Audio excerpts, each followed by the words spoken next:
Ouais. C'est-à-dire que tu n'as jamais un prospect qui va te dire bah non, moi je vous ai jamais répondu parce que vous ne m'avez pas envoyé assez d'emails. Le plus dur en sales, c'est de ne pas paraître un vendeur. Sauf qu'en général, cette question, c'est pas vraiment qu'est-ce que toi tu fais dans la vie, c'est pourquoi cet appel serait intéressant pour moi. Salut à tous, bienvenue sur ce troisième épisode de Outbound House. Si tu nous rejoins aujourd'hui, je suis Florian, growth marketer B2B en freelance. Et dans Outbound House, j'interviewe des experts en prospection B2B pour qu'ils viennent partager l'une de leurs séquences. Alors si ce n'est pas encore fait, tu peux bien sûr t'abonner à la newsletter et recevoir tous les épisodes à leur sortie. Pour ce troisième épisode, j'ai invité Morgane Saint-Laurent, qui est Head of Business Consulting chez The SaaS Institute, où elle aide les entreprises à générer des opportunités. Alors tu verras que Morgane est une grande fan du cold phoning, donc c'est un épisode qui va être particulièrement axé sur ce canal. Mais ce qui est intéressant, c'est qu'elle le mêle avec de l'email et du LinkedIn. Donc elle est vraiment dans une optique multicanal.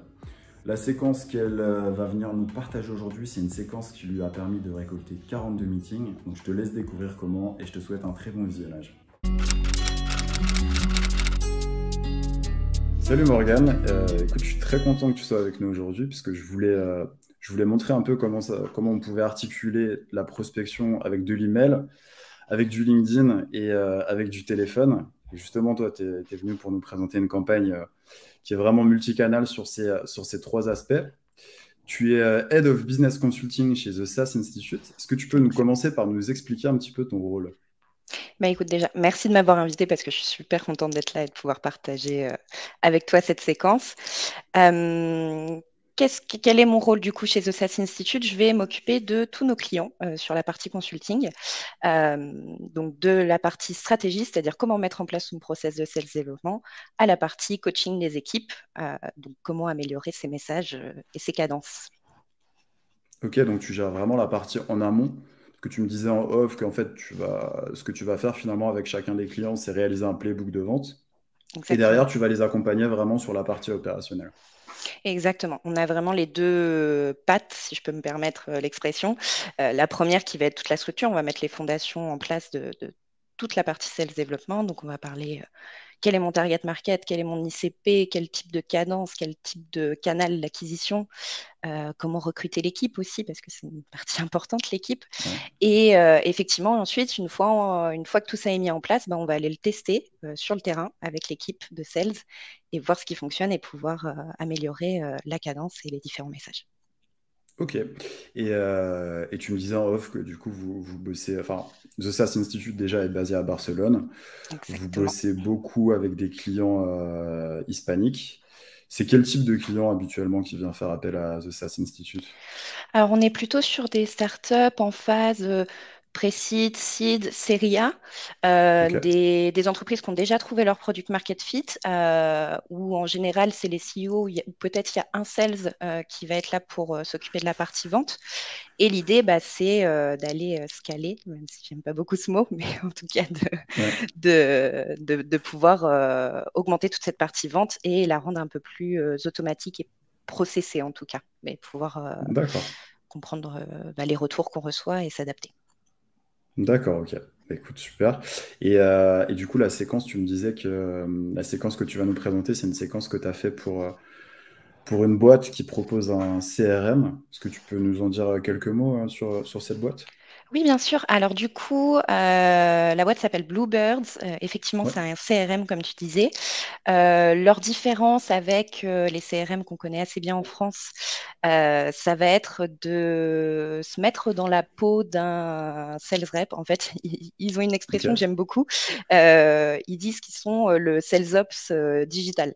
C'est-à-dire qu'en fait, d'accord. le SDR ou le sales rep, quand il va se connecter tous les matins, il va avoir sa liste de tâches, il va savoir quel prospect il doit contacter, qu'est-ce qu'il doit faire, c'est-à-dire est-ce qu'il doit l'appeler, est-ce qu'il doit lui envoyer un mail, un LinkedIn, etc. Et en plus, sur chaque prospect, il va te proposer des pitchs, des templates d'email, etc. pour faciliter en fait ton travail. Comme ça, bah, le Ok. SDR va se focus uniquement sur booker des meetings. Ouais, et en plus, ce qui est intéressant, c'est que du coup, là, la séquence que tu vas nous présenter, tu l'as toi-même réalisée et suivie sur cet outil. Donc, on Exactement. pourra, on pourra voir en direct à quoi ça ressemble. Et aussi, je précise dès maintenant, mais du coup, tu me disais que c'est une séance enfin, c'est une séquence, pardon, qui était en espagnol, donc que ce soit Oui, sur le phoning, que ce soit sur les emails, etc. Donc pour nous, tu l'as traduit. Merci de l'avoir traduit. Mais bah, on pourra, enfin, en tout cas, s'il y a des formulations peut-être qui paraissent plus ou moins imprécises en français, c'est bon de c'est rappeler que possible. du coup, de base, c'était en espagnol. Et puis si jamais, je ne sais pas s'il y a des différences majeures en termes, je sais pas, peut-être de copywriting entre une cible hispanique et une cible française, par exemple, ou anglo-saxonne.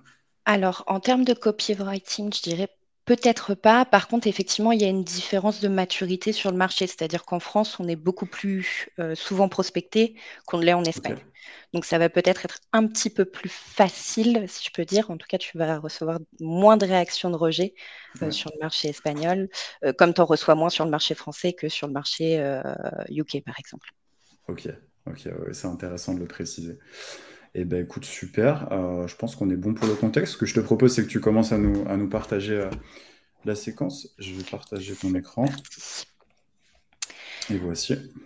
Alors, du coup, j'ai voulu commencer par un point qui me semble super important et qui, je pense aussi, aura plus de sens quand on va aller voir les messages en détail. C'est celui de la segmentation. C'est le premier travail que nous, on fait avec nos clients, segmenter son marché.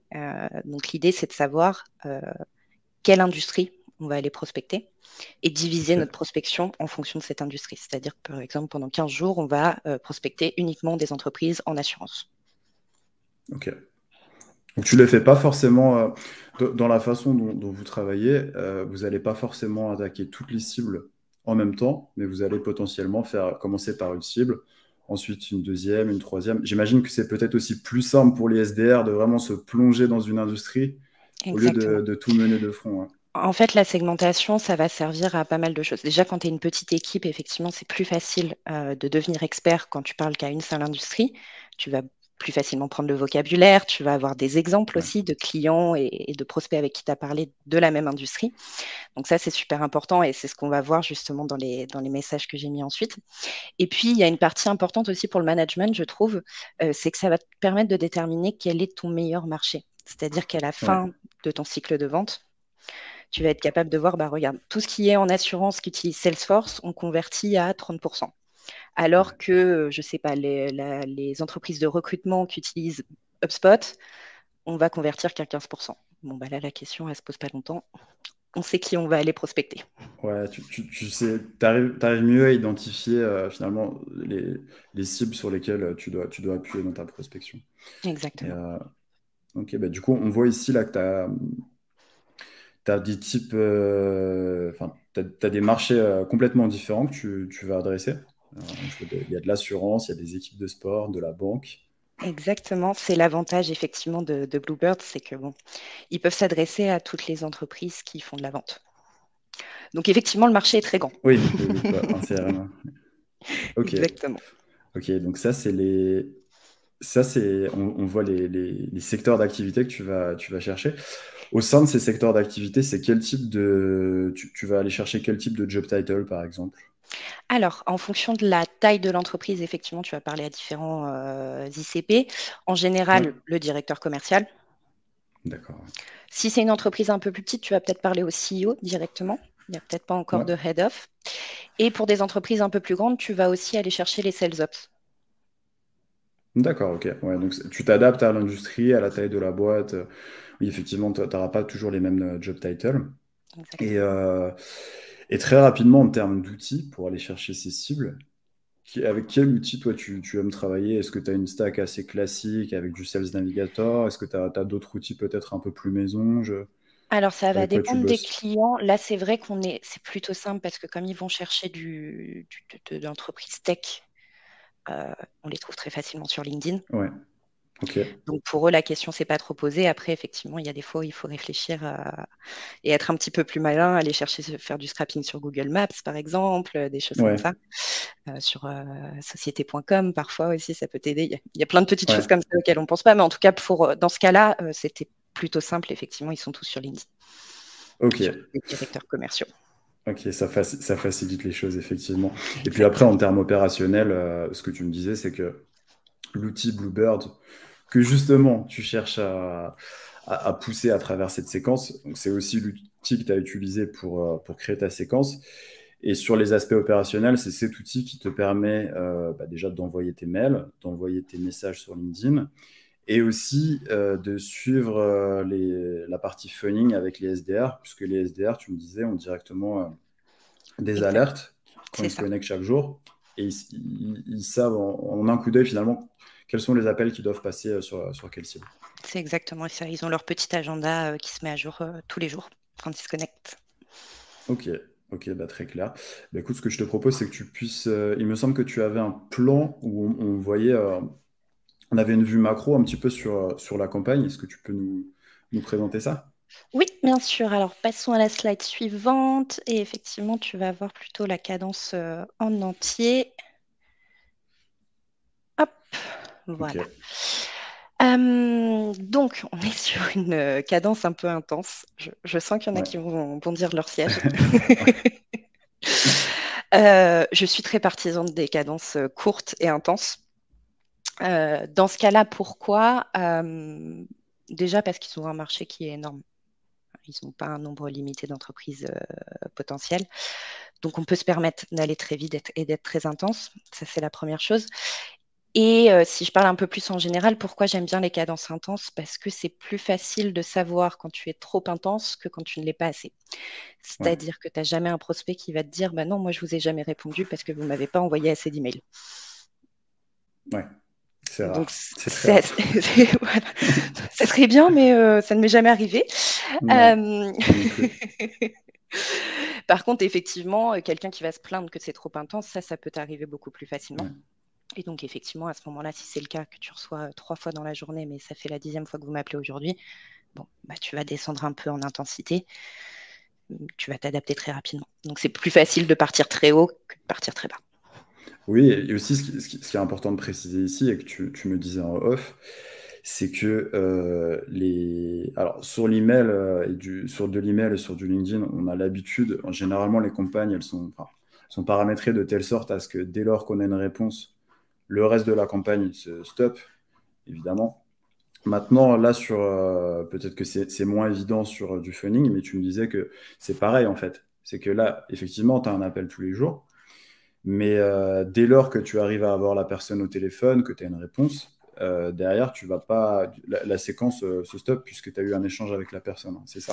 Exactement. En fait, la cadence, Ouais, c'est combien de fois je vais tenter de contacter la personne. Une fois que tu l'as contacté, ok, le but de la cadence, c'est de contacter la personne. Une fois que tu l'as contactée, la cadence n'a plus de sens. Elle s'arrête. ok, ok. Et on voit aussi que, du coup, là, donc il y a de l'email, du LinkedIn. On voit que ça part les mêmes jours.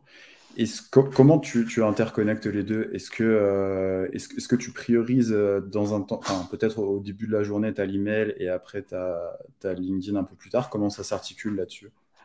Alors là, en général, ça change pas grand-chose en termes de Ouais, résultats. Donc, je le laisse plutôt au choix du SDR. Je sais qu'il y a des SDR qui aiment bien avoir envoyé un mail avant parce que du coup, quand ils appellent, ils prennent l'excuse de l'email ouais, comme raison d'appel. Ça les rassure, ce que je peux comprendre. La vérité, c'est que ça n'a pas un grand impact sur les résultats que tu envoies l'email avant ou après ton appel. ok. Ok, et pareil pour le LinkedIn, du coup, est-ce que... Exactement. ouais, Alors, en fait, là, la seule différence qu'on ne peut pas avoir sur cette cadence, c'est que le premier point LinkedIn, en fait, c'est la connexion. Donc, tu as réellement d'accord, ouais. 2 messages. Ok, oui, oui, ok, c'est une demande de connexion. Mm. Ok, eh ben écoute, en tout cas, c'est intéressant d'avoir une vue globale comme ça, jour par jour. L'auto-email ici, ça sert peut-être pas à grand-chose qu'on en parle, puisqu'ici, je le Oui, là, vois pas. on n'en a pas mis sur ce cas-là. Ça peut être, par exemple, le dernier email de ta cadence. En général, c'est pas mal de l'avoir automatisé. Toi, tu as fait ton dernier appel, tu as fait ton dernier LinkedIn, tu n'as pas eu de réponse. Tu mets un mail auto, comme ça, elle se ferme toute seule ta cadence. Ok, Voilà, là, c'est un peu au goût de chacun. ok, bah très clair. Ok, super. Et du coup, je crois que tu voulais nous présenter. Il me semble que c'était du coup un petit peu le travail que tu fais en amont avant de lancer les séquences. Un extrait finalement de ce que tu vas mettre dans le playbook du client, hein. Mm. exactement. Donc j'avais envie de commencer par le pitch. Bon, je pense que ça va vite se voir. Je suis très fan du cold call. On en a parlé tous les deux en off. Ouais, Mais tu vois, en revenant sur la cadence, je pense que ça reste important d'être sur du multicanal et on le verra d'ailleurs sur les résultats. Même si les cold calls apportent beaucoup plus de meetings, je pense que c'est important de tester les trois canaux. ouais, là, ce qui est bien, c'est que tu as les trois sur cette même campagne. Et pareil, c'est ce que je te disais, moi, j'ai jamais eu de campagne où c'était réellement les trois vraiment qui allaient travailler ensemble. J'ai déjà suivi des équipes de SDR pour un client. Sur ce même client, je vais avoir des campagnes multicanales, mais avec uniquement du mail, du LinkedIn. Mais ces trois canaux sur la même séquence, c'est quelque chose que je connais assez peu, hein. Et d'ailleurs, je connais finalement assez peu le phoning. Donc c'est vraiment ce que je trouvais intéressant ici. Bon, bah ça tombe bien parce que du coup, je t'ai préparé, enfin, je t'ai traduit le beau pitch qu'on avait travaillé avec Bluebirds. Ouais, ok, bah super. Hop. Alors, du coup, pour t'expliquer un peu comment nous on construit les pitchs, en fait, on va les construire autour de quatre parties. Mhm. La première que j'ai appelée, c'est les seules choses que j'ai pas traduit, c'est les titres des parties. Ouais, Parce ok. que pourquoi écouter, je trouvais pas ça très sympa en français. Ouais. Euh, C'est sûr que ça sonne moins bien. Voilà. Donc du coup, première partie, en fait, l'idée ici, et je pense que tu vas me rejoindre sur cette réflexion, le plus dur en sales, c'est de ne pas paraître un vendeur. Ouais, Donc ce c'est qui est vrai très dur. qu'on... Voilà, c'est le petit jeu de cache-cache. Euh, Pourquoi? Parce que quand on pense cold calling, on s'imagine tout de suite les compagnies téléphoniques, les entreprises téléphoniques qui t'appellent en disant: «Oui, bonjour, machin de chez Free, j'ai une super offre, je vais vous faire économiser 150 euros par mois.» Bon, Ouais. qu'est-ce qui se passe quand tu reçois cet appel? On l'a tous reçu, parfois un peu trop, un peu trop d'ailleurs. Qu'est-ce qui se passe? C'est qu'au bout de la première phrase, tu n'écoutes plus. Tu as Ouais, t'es déconnecté, tu sur n'as la rien écouté. défensive directement, là. Mm. Exactement, ça crée directement ce mouvement de recul. Alors, tu as les gens sympas qui vont t'écouter et te dire non, je ne suis pas intéressé. Et puis, tu as ceux qui vont te raccrocher au nez directement. Ok. Et là, du Euh, coup, tu, donc, l'idée, tu trouves exactement. des, ouais, tu Ouais. trouves des moyens d'éviter ça en faisant toute la phase de recherche en amont. Exactement. Et donc ça, c'est super Ok. important, je trouve, quand tu vois, tu ajoutes, je sais pas, tu dois contacter 40 nouvelles entreprises à la semaine, bah, c'est de te prendre un petit temps dans ta semaine pour te faire une recherche sur chacune des Ouais, entreprises et des leads que tu vas contacter et trouver un petit truc. Ça n'a pas besoin d'être forcément en relation avec ce que tu vends. L'histoire, enfin, l'idée, c'est vraiment de montrer, voilà, bonjour, j'ai fait mes devoirs en fait. Je n'appelle pas une ouais, liste, un numéro au hasard dans ma liste. Je vous appelle vous et je sais qui vous êtes. ouais. Tu montres que tu as fait cet effort et cet effort, il participe à briser la glace et à créer une relation de confiance. Et, euh, et après, tu disais que c'est pas forcément en lien. Ça dépend. Là, je vois que tu as quand même Là, en un fait, je cas t'ai où mis, tu as le lien ouais. qui peut se faire avec les SDR, Avec notamment. les SDR, exactement. Ouais. En fait, là, j'ai voulu te mettre trois exemples. Le premier qui est génial, c'est quand ton prospect, il n'arrête pas de publier sur LinkedIn et là, tu as Tu as forcément de des la choses à lui matière. Ouais. raconter. Ça, c'est génial. Malheureusement, ça n'arrive pas si souvent que ça. Ouais. Donc, le deuxième, tu vas aller chercher plutôt dans son expérience, dans son profil LinkedIn. Et Ouais. puis, le troisième niveau, bah, ça va être de regarder plutôt au niveau de l'entreprise. Je ne sais pas, ils ont des nouveaux bureaux. Là, je suis partie sur du recrutement parce qu'effectivement, c'était en lien, mais juste le fait d'avoir des nouveaux bureaux, d'ouvrir un nouveau pays, de lancer un nouveau produit, etc. Tout ça, c'est des bonnes raisons pour appeler, en fait. Ok. Ok. Donc ça, cette phase, tu l'as fait vraiment en amont. Tu prends le C'est temps de la faire manuellement pour chacune des entreprises, Oui, ce parce qui qu'une permet fois que tu d'avoir. l'as faite, tu vas l'utiliser dans ton appel, tu vas l'utiliser dans ton mail, tu vas Ouais. l'utiliser dans ton LinkedIn. Ça va te servir partout. Donc, Ok. et après, encore une fois, l'idée, c'est pas de passer 1 heure sur chaque lead, tu vois, pour le connaître par cœur. C'est de faire ça, bien trouver un petit truc. Et c'est pour ça que je te disais, ça n'a pas besoin d'être forcément en lien avec ce dont tu vas parler, parce que des fois, tu ne trouves pas. Tout simplement, Ouais. l'info n'existe pas. Mais si c'est en lien, c'est d'autant plus efficace, j'imagine, Bien sûr, dans ton, c'est sûr. dans ton approche. Mais c'est Ok. pas c'est pas l'objet principal en fait de cette partie. Comme je te disais, l'objet principal, c'est de dire voilà, bonjour, j'ai fait mes devoirs. Ouais. Est-ce que vous voulez bien me donner 30 secondes? Ok. Ok, bah écoute, très clair sur cette partie. Et après, je vois que tu as le Waika. Alors, je vais juste partager l'écran différemment parce que ça cache un petit peu. Ah, Voilà. yes. Donc oui, en général, cette phrase-là, cette petite phrase de personnalisation, celle qui va changer en fait dans chacun de tes appels, euh, elle amène à la question oui, de quelle entreprise vous appelez, vous êtes qui, Ouais, etc. Et c'est vrai qu'on a tous tendance à dire ah bah vous êtes de quelle entreprise. Alors moi je suis de Bluebird, on a un super CRM, etc. Et commencer à parler de toi en fait. ouais, Sauf qu'en général, cette question, c'est pas vraiment qu'est-ce que toi tu fais dans la vie, c'est pourquoi cet appel serait intéressant pour moi. Et donc l'idée, et c'est comme ça qu'on arrive au why care, non? C'est, on va utiliser un exemple de client. Moi, c'est ma ouais. technique favorite, utiliser un exemple de client. Et c'est là que la segmentation dont on a parlé au début devient intéressante, parce que si tu as ta segmentation, si tu as des exemples clients, et que tu as bien travaillé les problèmes de cette industrie, ben en fait, tu vas pouvoir réutiliser cette partie du why care dans tous ces appels sur cette industrie avec cette ICP. Oui, parce que finalement, là, l'exemple que tu amènes, c'est un exemple qui est dans la même industrie que toi, tu es en train de cibler, c'est ça? Exactement. Là, on avait travaillé un pitch pour tout ce qui est hospitality, donc tu sais, restaurant, hôtel, etc. Ouais, Et donc tous les logiciels qui ont gravité autour. Amenities, qui est un très gros nom du secteur, qui a fait pas mal de levées de fonds, etc. Donc, à la fois, tu vas avoir la réassurance, c'est-à-dire, regardez, on a des très bons clients, mais en plus, tu vas aller titiller la curiosité de dire, bah, regarde, tes concurrents, ils avaient ce problème-là. ouais. Est-ce que toi aussi, tu l'as? Ouais, tu joues un peu sur le FOMO des- Exactement. de tes prospects. Ouais. Et tu Exact. commences du coup déjà cette étape. En fait, ce que tu amènes là, c'est les douleurs potentielles. Exactement.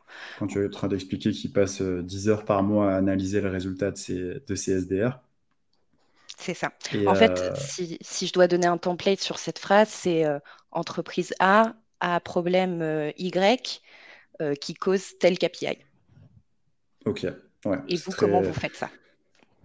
En plus, ce que j'aime bien là, c'est que c'est. Et je crois que c'est quelque chose qu'on retrouve dans le reste de ce que tu vas nous présenter, mais c'est que c'est très concret en termes de chiffres. Tu vois, là tu as vraiment le 10 heures par mois. Euh, c'est pas du tout flou, c'est pas du tout vague, tu as quelque chose de très concret.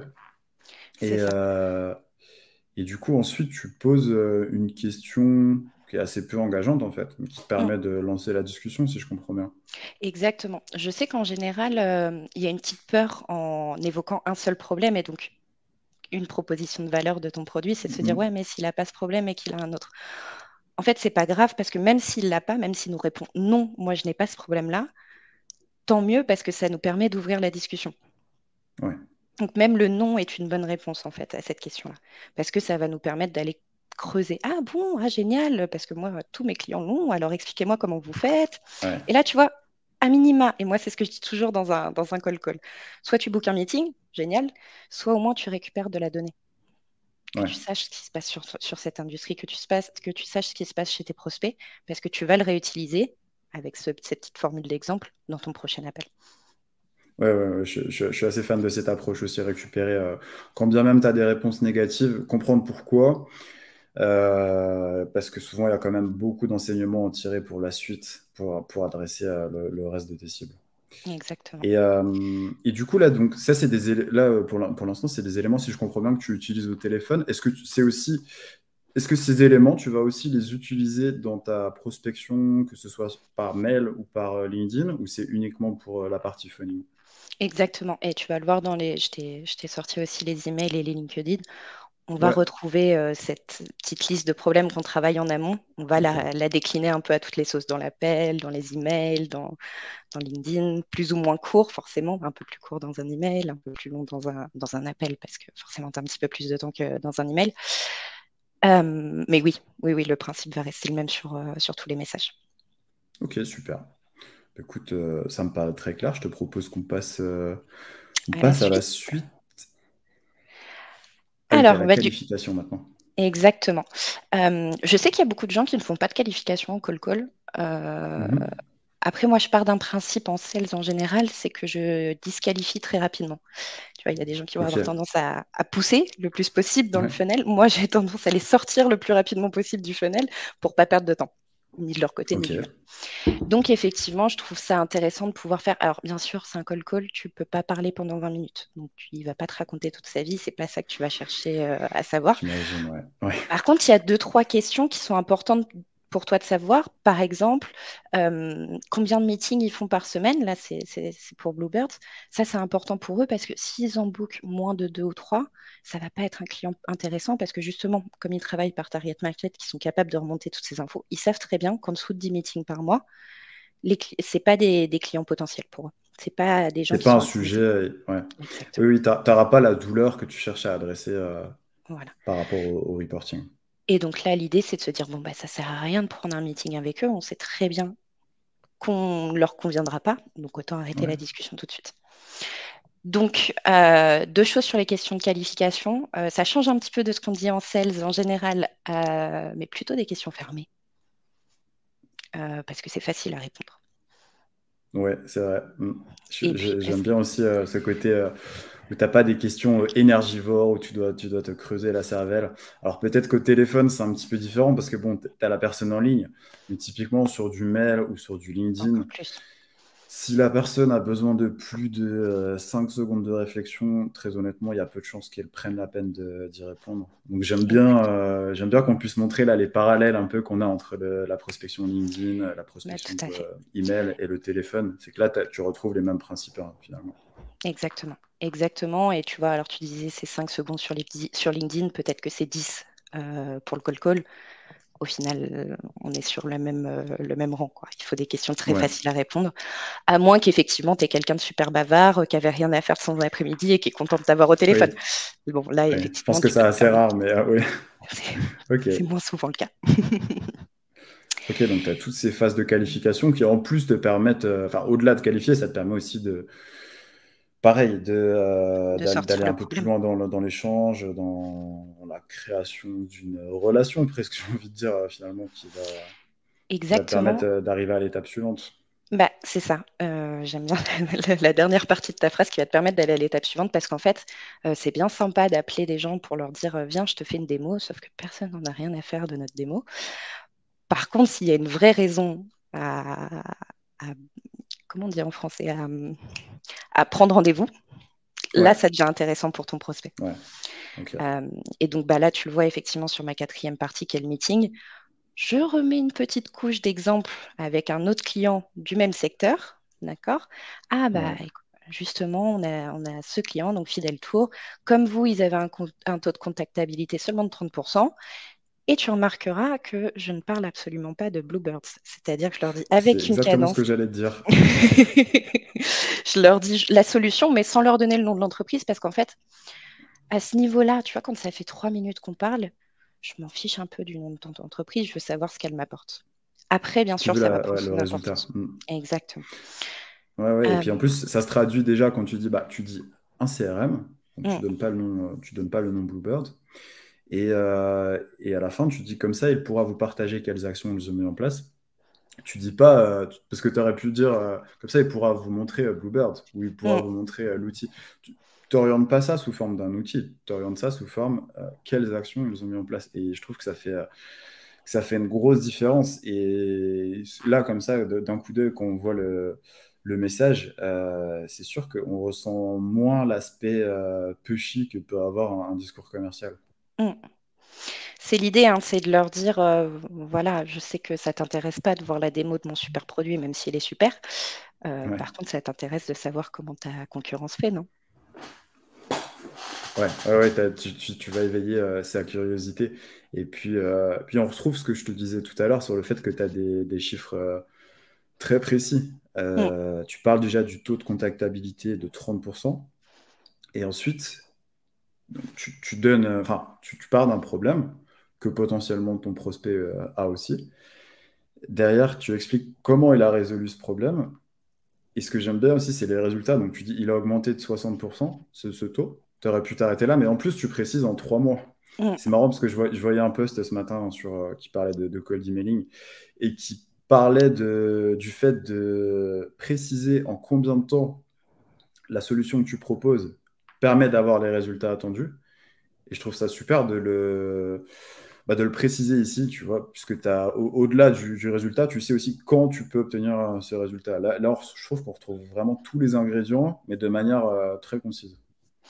C'est l'idée. Et comme on disait juste avant, on a toujours un peu peur de réduire son offre à seulement une proposition de valeur. Ouais, Mais en fait, il vaut mieux une seule qui est super bien détaillée, où on comprend exactement ce que ça fait, que beaucoup qui vont du coup forcément être flous, parce qu'encore une fois, tu es dans un call ou dans un email ou dans un LinkedIn, peu importe, tu as 2 minutes pour ouais. capter l'attention de la personne, pas plus. Donc, tu peux pas, enfin, j'ose espérer, et là c'est un petit message que je passe souvent, euh, que votre produit est bien plus intéressant que 2 minutes de pitch.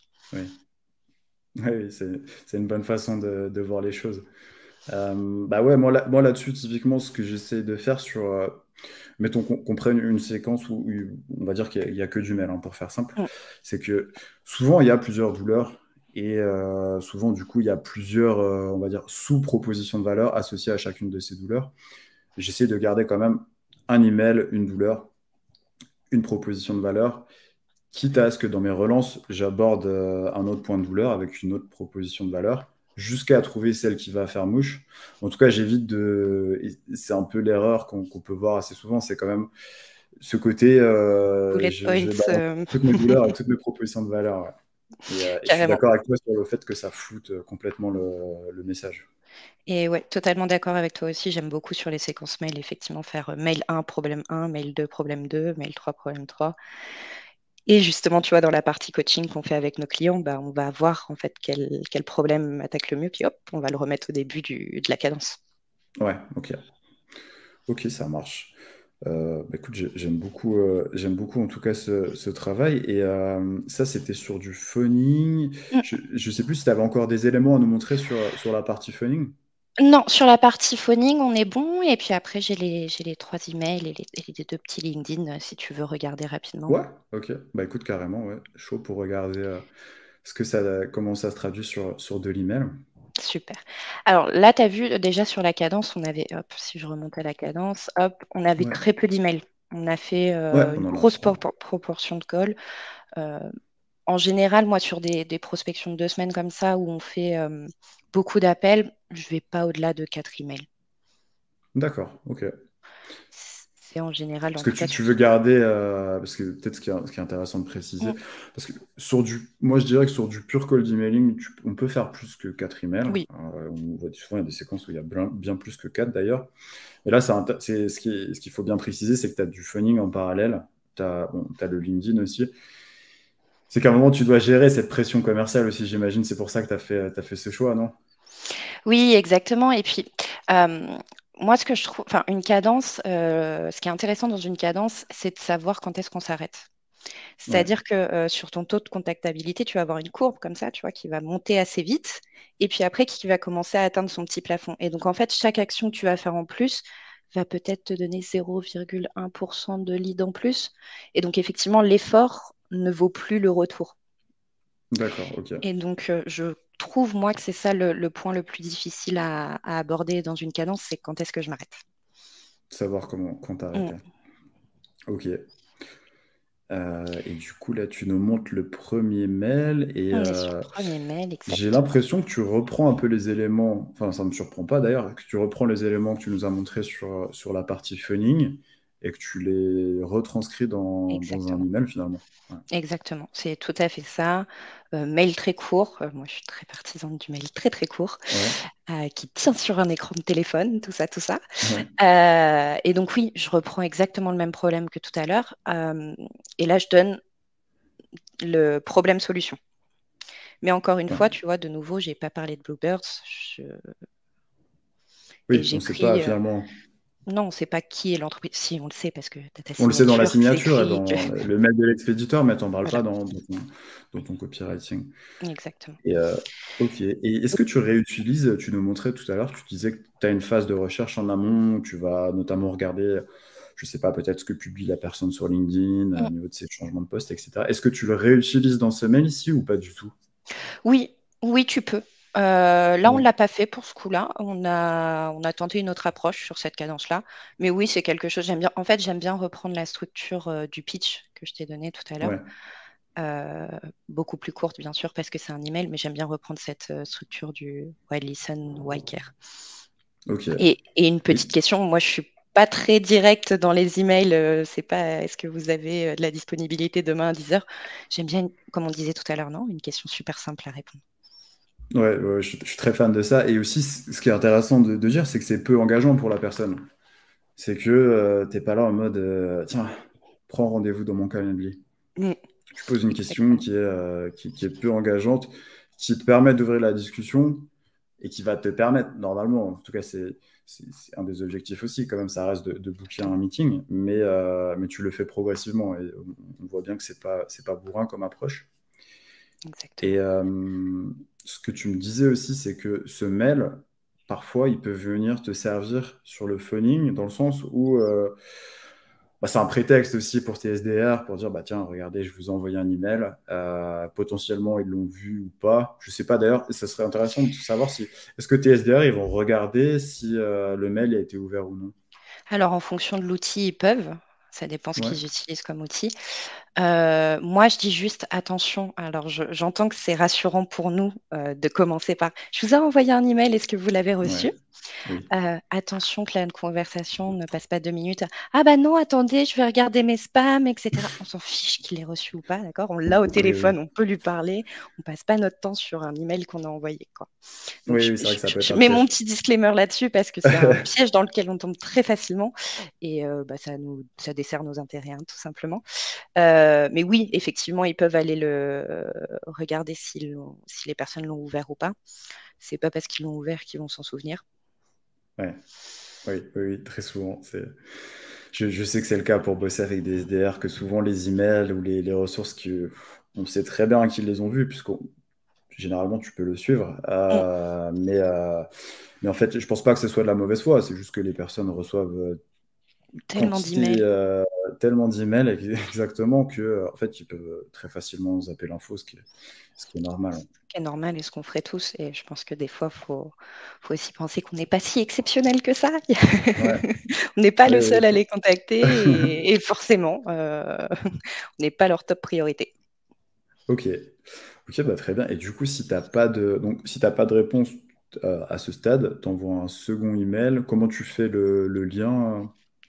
Enfin, sur quoi tu rebondis en fait, sans réponse? Eh ben, écoute, là, on est parti un petit peu comme ce que tu disais sur un autre pain point et en se mettant dans une situation très immersive. Alors, c'est la première fois que je faisais un email de ce genre-là. On a voulu tester avec eux, ils étaient partants, ils avaient plein de screenshots.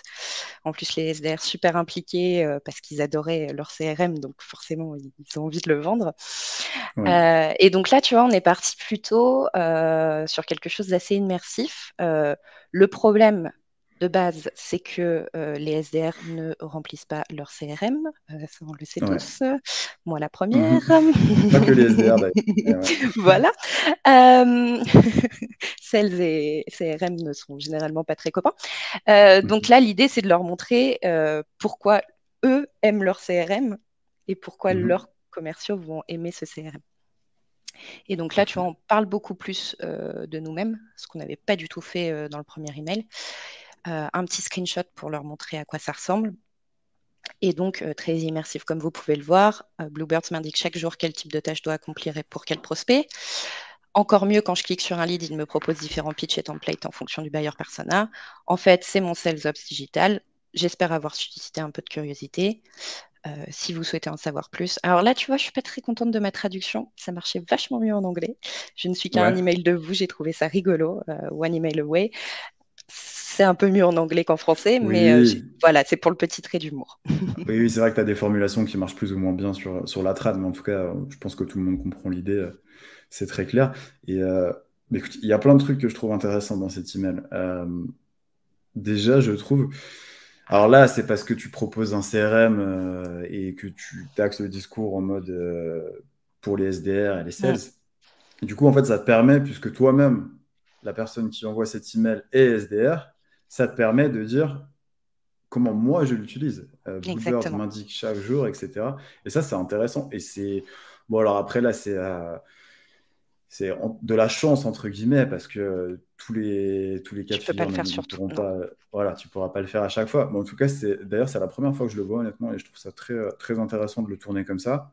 Euh, il y a d'autres choses que j'aime bien. Donc, on voit que tu vas chercher l'info CRM même, donc le nom du CRM que ton prospect utilise. Ça, je trouve ça intéressant d'aller personnaliser là-dessus. D'ailleurs, par curiosité, tu avais un outil particulier pour avoir cette information? Comment tu... J'ai plus le nom, mais ils ont un outil, oui, effectivement, qui te permet, d'aller voir en fait, c'est une base de données, hein, très Ouais, simplement, mais j'ai plus le nom en tête, qui permettait de savoir, pas pour tous, hein, donc ça peut pas ouais, s'utiliser pour chacun, oui, mais oui. ils arrivaient à récupérer l'information dans 80 des cas, donc assez Ok. facile pour eux. Ouais, moi, j'avais déjà eu un cas de figure comme ça où c'était intéressant d'aller chercher le nom du CRM que mon prospect utilisait. Je crois que c'était Reveal CRM, le nom de C'est l'outil. ça, exactement. Ah, c'était ça aussi? Ok. C'était ça aussi. Ouais, ah ouais, très pratique comme outil qui permettait à partir soit d'un email, soit d'un nom de domaine, d'aller tester sur les différents CRM et en retour, donner le nom du CRM utilisé. Ce qui était intéressant aussi, c'est qu'on se rendait compte que parfois, bah, il n'y avait pas un seul CRM, des fois, il y avait par exemple, le combo HubSpot Salesforce, j'ai vu qui était très La courant. classique. Ouais. Et puis aussi que ça dépendait des équipes. Typiquement, moi j'avais vu aussi pas mal de boîtes où tu avais des équipes sales qui bossaient sur Salesforce, Mmh, les équipes produits par exemple qui bossaient sur HubSpot, etc. Mais en tout cas, exactement. je trouve ça intéressant d'utiliser cet élément de personnalisation parce que là, c'est difficile de faire plus pertinent comme critère de personnalisation puisque c'est ce que toi tu cherches à montrer. Exactement et c'est vrai que je trouve un peu tout le jeu de la personnalisation et c'est ce que je te disais au départ, hein, sur, pourquoi la segmentation pour pouvoir personnaliser à l'échelle. C'est que personnaliser, c'est bien sympa, mais quand tu dois prospecter, 40, 50, 100 nouvelles entreprises, tu peux pas te permettre de faire un message personnalisé à chacun. Donc il faut Ouais, que tu trouves des petits trucs qui font que, ça personnalise sans pour autant te prendre trop de temps. ouais, ouais. Des La fois, c'est balance dur de entre les trouver le 2. juste milieu. Ouais. C'est dur. Et il y a un autre truc que je trouve intéressant parce que, alors, très souvent, là c'est pareil, très souvent on va dire pas d'image pour des questions de délivrabilité, ce qui est vrai d'ailleurs. Ce qui Moi j'ai tendance à dire, enfin, à partir sans image aussi, sans ces choses-là. Maintenant, si vraiment c'est intéressant et que ça me permet, en termes de réponse, que c'est un vrai plus, moi je veux me le permettre, je veux pas me l'interdire au nom de la délivrabilité. Pareil, comme tu disais, c'est un juste milieu à trouver. Tout à fait d'accord Voir avec si ça toi. te permet, ok, tu vas peut-être perdre un petit peu en délivrabilité, mais si la contrepartie en termes de taux de réponse et d'échange, elle est vraiment intéressante, je trouve que c'est dommage de s'en priver. Et là, tu es sur une solution, tu me l'avais montré un petit peu en off, on voit que c'est quelque chose de très visuel. Donc je pense que tu as tout intérêt à le montrer à travers ton screenshot, parce que ça vient finalement compléter le reste de ton texte, là où tu dis que, comme vous pouvez le voir, Bluebird m'indique chaque jour, etc. Donc c'est Exactement. ce que tu as voulu faire, j'imagine, avoir C'est exactement quelque chose de très visuel. Ouais. le but qu'on avait. En plus, comme on est sur une cadence multicanal, on n'envoie pas beaucoup de mails, en même Ouais. temps. Donc tu vois, déjà en délivrabilité, on est un peu mieux placé que quand on fait du mass emailing. Donc on s'est permis effectivement ce petit risque, de l'image, qui a été payant, très clairement sur les Ok. taux de réponse, parce que celui-là était l'email 2 de base, il est passé l'email 1 directement, c'est Ouais, l'email ok. qui retenait. Donc Ah oui, t'as réadapté ensuite pour le la passer sur cadence. le premier email. Ok, ok, intéressant. Et t'as un troisième email du coup, si je dis Oui, pas de qui là est bêtises. un email un peu plus, basique, rien de très, Ouais, innovant là-dedans. Petit mail de fin ouais, de séquence. Voilà, je me suis rendu compte que, je parle peut-être pas à la bonne personne. Est-ce que vous pourriez m'indiquer à qui je dois m'adresser? Et par expérience, tu as des retours intéressants généralement sur ce type d'email. Est-ce que je sais que Honn des fois, tu vois, sur ce type d'email, je vais avoir des gens qui vont se réveiller un petit peu parce que ça sert aussi de relance. Tout simplement, les gens, bah, des fois, ça arrive. En fait, les gens n'ont pas le temps. Et Exactement. est-ce que tu observes la même chose aussi, ouais? Oui, après est-ce qu'il y a alors moi je trouve ça super important de faire ce mail un peu de relance, de dernière chance, non? Je Ouais. sais pas comment l'appeler, mais oui, je le vois un peu comme une J'appelle dernière ouais, chance. relance ou repêchage. Repêchage, pas mal. J'en ai testé différents, celui avec les 3-4 options. Ouais. 1, vous n'avez pas le temps. Petit 2, vous avez déjà quelqu'un. Petit 3, blablabla. Je ne vois pas une grosse différence de conversion entre les différents emails. Par contre, totalement d'accord avec toi que en faire un a en général beaucoup de retours comparé aux mails initiaux de la séquence. Ok. Ok, super. Bah écoute, ouais, bah, je pense que des fois, enfin, en tout cas, moi généralement sur chaque séquence, j'ai un mail de ce type comme ça, très simple. Soit dans un contexte de repêchage, soit avant le repêchage, mais ou simplement tu vas relancer. C'est pas un mail qui va apporter, qui apporte Non. pas spécialement de valeur, hein. C'est pas son objectif, c'est simplement voilà, d'avoir une petite relance et souvent ça s'avère utile. Du Moi, coup, je me là, compare souvent au Wiz à l'époque des mécènes. Ouais, pour ceux qui se souviennent des Wii sur la À MSN. Oui, l'époque. oui, c'est carrément ça. Beau parallèle. Du coup, là, ta séquence mail s'arrête ici Exactement. et Et t'avais on aussi du LinkedIn qui tournait en parallèle. Exactement, on a 2 messages LinkedIn, assez basiques qui reprennent un petit peu la substance, hein, de l'email, en plus court, encore une fois. Ouais, Voilà, là donc là, on a pris l'excuse, tu vois, tout à l'heure, quand on parlait du pitch et qu'on disait: «Il nous faut une intro», bah, là, on a pris l'excuse de ils recrutent des SDR. ouais, Super nouvelle, mais qui peut devenir un véritable casse-tête quand vient l'heure de l'analyse des résultats de l'équipe. Comment vous faites? Donc de nouveau, on ok. part sur problème. Comment vous faites avec ce process? Comment vous faites ce process? Ouais, très simple. Et je crois que tu es même à peine plus court que sur ton email, ce qui est cohérent sur LinkedIn, C'est ça. puisque c'est de la Mmh, très messagerie, hein. mmh.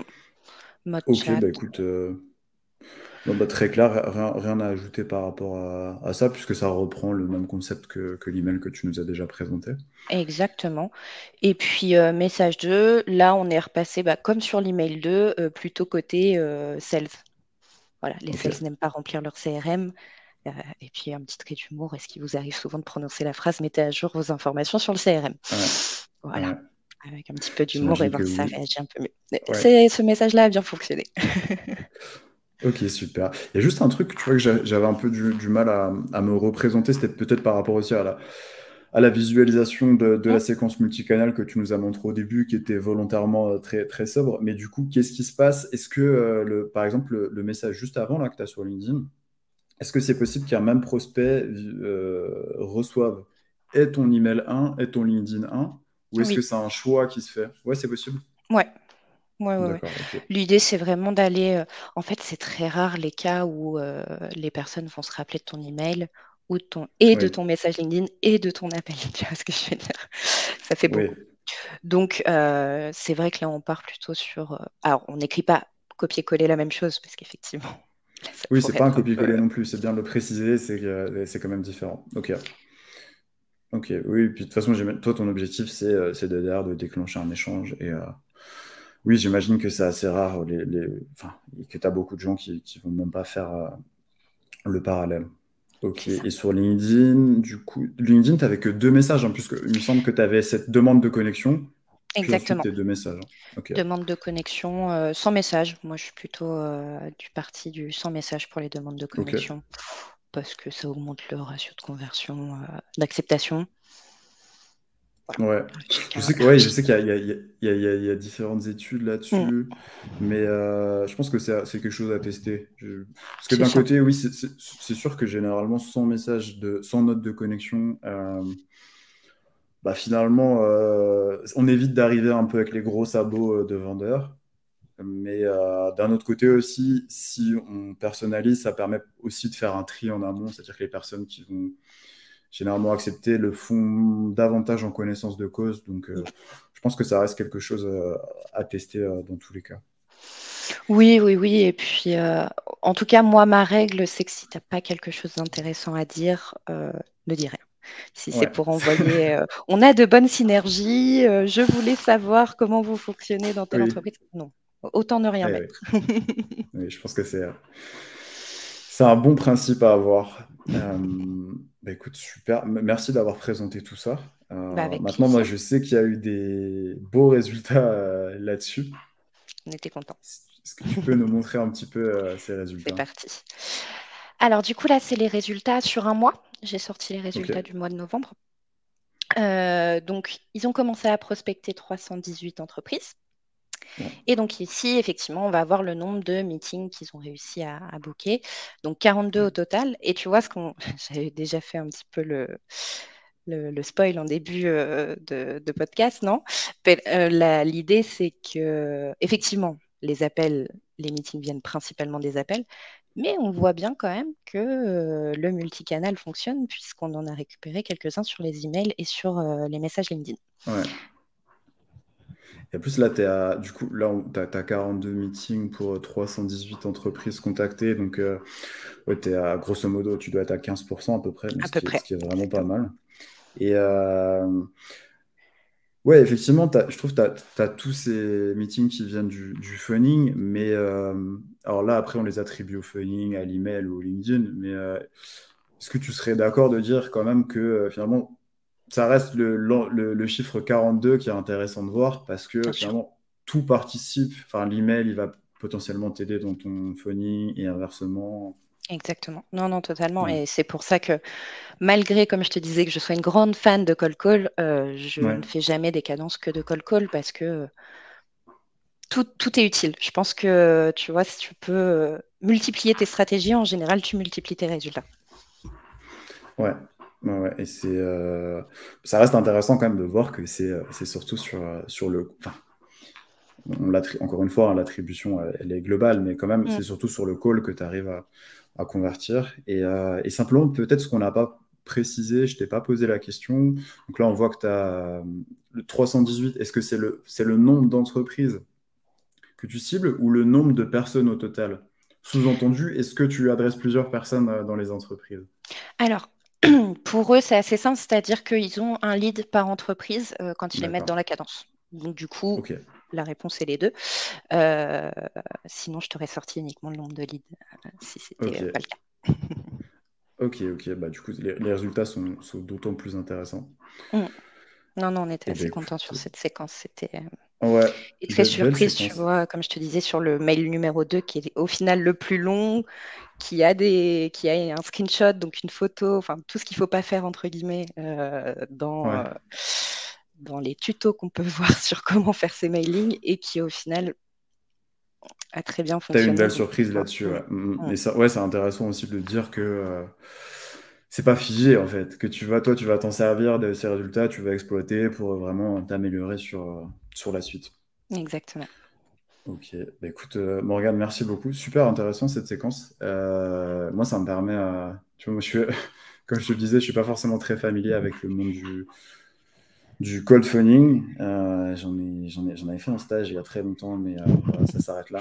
Est-ce que je Euh, t'ai convaincu de réessayer alors? C'est ça la grande alors, je question. sais pas si je veux réessayer de faire le phoning moi directement, mais en tout cas, le faire avec des équipes de SDR sur lesquelles je bosse, avec en parallèle de l'email, du LinkedIn pour avoir quelque chose de vraiment multicanal. En tout cas, ça me dit bien. Et est-ce que tu as montré m'encourager à le faire? Ce que je te propose peut-être pour la suite, c'est bah, si jamais on a des gens parmi ceux qui nous écoutent qui voudraient te contacter, parce que tu disais que tu bosses beaucoup avec le marché hispanique, mais aussi potentiellement avec le marché Je suis français. française, donc je le connais bien, ce Voilà. marché, c'est le mien. Du coup, s'il y a des gens qui voudraient prendre contact avec toi ou The SaaS Institute, est-ce que tu as un mail, un site, un LinkedIn à donner? Oui, alors bah, le site très simple de sasinstitute.com. Sur LinkedIn, vous pouvez me retrouver Morgane Saint-Laurent ou vous pouvez retrouver la page de The SAS Institute. Et mon email, on a fait simple, morgane@thesasinstitute.com. Ok, eh ben, écoute, super. Je rajouterai ça à l'écran. Merci beaucoup, Morgane. Bah, Merci merci pour à tous ces toi, c'était un enseignements. plaisir. Et puis, à très vite. À très vite.